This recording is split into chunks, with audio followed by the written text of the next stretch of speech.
Buterfly Cuties. Today I have my cutie Charlie with us, and I am going to read him a storybook called Just You and Me by Sam McBratney, illustrated by Ivan Bates, so it should be pretty good. And I'm going to first change him from a monkey pajamas to a tiger pajamas. And it has tigers on the feet. So cute. Alright, Charlie. I'm also going to feed him his bottle. Because he's very hungry, aren't you, Charlie? Oh. I love these pajamas. These are so soft. So soft and cuddly. Yeah. Oh, Charlie. Such a noisy little monkey.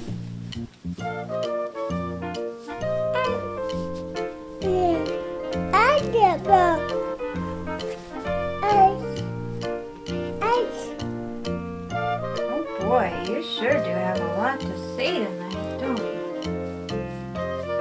Alright. You must be super hungry.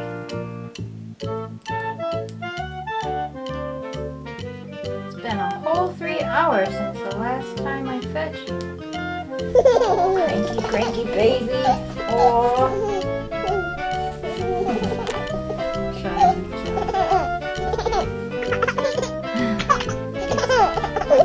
Ready for your bottle? You ready for your bottle, little chunky monkey?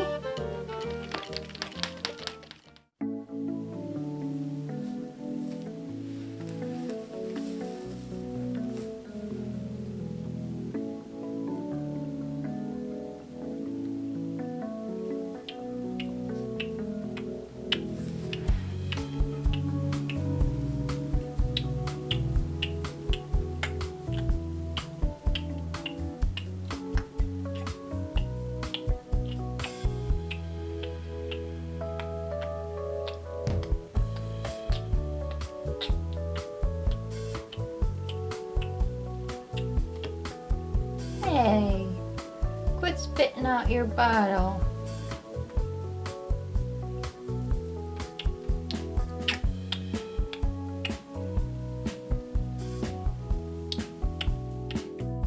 Just you and me. Once there was a little gosling goose, and her name was Little Goosey. One day Little Goosey and Big Gander Goose, who looked after her, set out to walk down the river.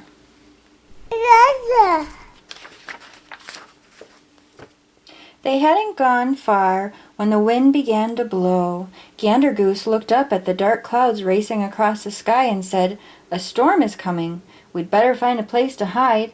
"A nice warm place, just for me and you?" asked Little Goosey. "Just us," said Gander Goose. "A place where we can rest until the storm is over." And they hurried into the woods looking for a place to hide.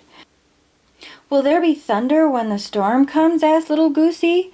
"Well, yes, there could be some thunder," said Gander Goose. Soon they found a hole in a ditch, but there was someone in there already, a small, gray, whiskered mouse. She was hiding from the storm, too. "You can stay in here with me if you'd like," said the mouse. Little Goosey whispered to Gander Goose, "I don't want anybody else when the thunder comes, just me and you." Gander Goose thanked the small, gray, whiskered mouse. "It's a bit too damp in here for us," he said. "You're very kind, but I think we'll look for some place else. Goodbye."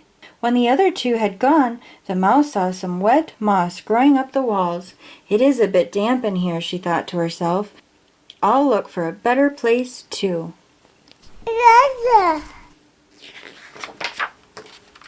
Little Goosey and Gander Goose went farther into the woods, looking for a place to hide.